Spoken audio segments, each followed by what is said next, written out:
Guys, I done goofed. Up.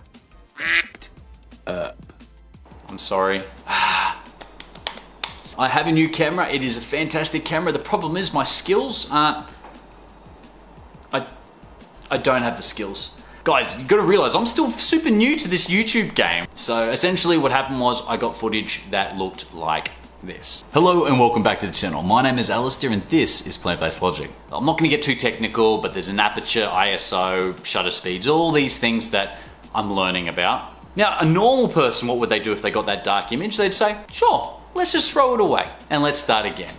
But ain't nobody got time for that. So I did what any amateur filmmaker or photographer would do. I grabbed that exposure toggle and I pulled that bastard right up. And it solved the problem. I didn't have a dark image anymore. The problem was I looked super blown out. For some other stupid reason, I had an overhead light coming down.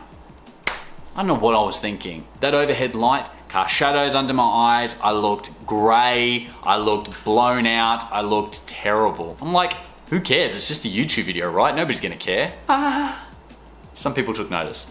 I'm not gonna say who this was, but a certain anti-vegan channel took that footage and they tried to use that footage to put it out to their audience for justification for eating animals. I'm not gonna say who this YouTube channel is. I'm not gonna give them any traffic than they deserve. Just don't give them any attention. But what I do wanna do is I wanna use this experience as a learning experience. I'm a school teacher, so I think I can get 3 lessons I've learned from this experience. Lesson number 1, the pressure that is put on vegans to look and act a certain way. There is definitely the societal pressure that vegans always have to be glowing. They always have to look healthy and fit and fantastic all the time. And that pressure can lead to some serious stress. I see a lot of vegans who are like, I can't show that I'm sick. I can't show that I don't feel very well at the moment because I'm afraid that somebody's gonna use me as an excuse that vegans look bad. And that stress and pressure can lead to all sorts of eating disorders and mental health disorders because we're not allowing ourselves to feel. For instance, for example, I have suffered with anxiety and depression since I was a teenager.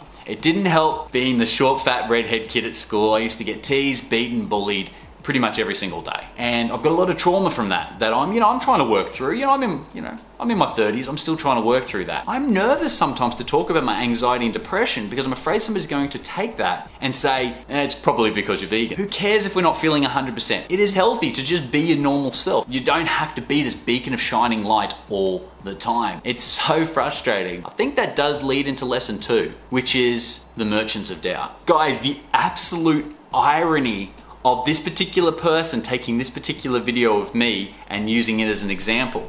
Because in that video, I specifically talk about this particular type of person, this merchant of doubt, this pointer of the bone that puts doubt into people's minds. They use examples, they use false data or pseudoscience to put doubt into people's minds, therefore making them start believe and having anxiety about their particular diet. I think it is so ridiculous, and I really hope if you haven't seen the video and you can put up with my terrible videography skills, go back and watch that video and see how doubt can cause stress. And in some cases, you can manifest and feel sick just because of the thoughts alone. Be true to yourself. You don't need these stupid people. Lesson number 3, normalize being normal. That sounds weird, I know. Just bear with me. I think this is a really big topic and I think it deserves its own video. So I'll probably do a longer video on this if you like. Let me know if you do. I think there is a problem in the vegan community, and listen, I completely understand where it comes from. I feel like we elevate and we put forward the most famous,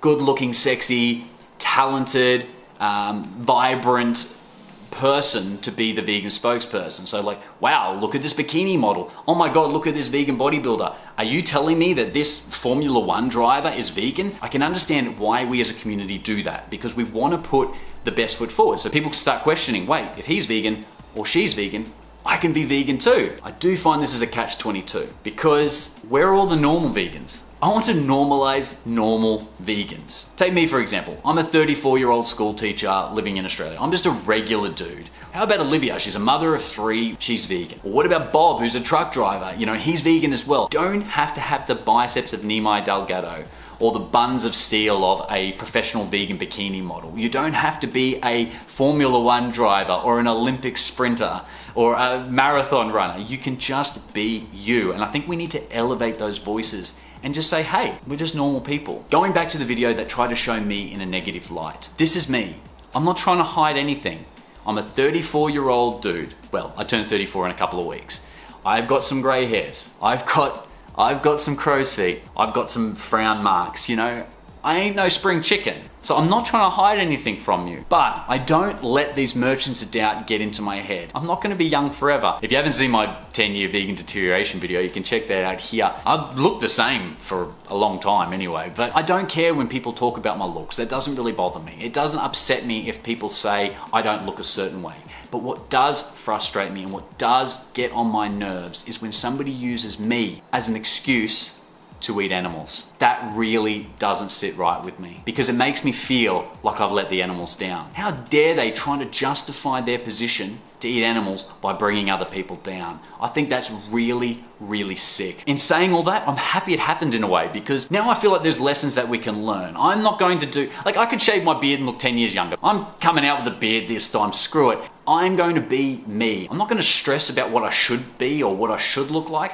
I'm not going to let these people win. I think these particular anti-vegan channels that take vegans' appearances are sick. Imagine if you just took random people on the internet and showed how they looked and judged them on their appearance. You would be shunned out of society, but because we're vegans, it's fine. But if you do come upon one of these videos or if you do have an anti-vegan saying these things, just take a big deep breath. Remember the 3 lessons. Let's stress less, let's just be ourselves, and let's spread happiness, man. For our animals, for ourselves, let's just be amazing. Anyway, I hope you enjoyed that video. My name's Alistair, this is Plant-Based Logic, and until next time, bye for now.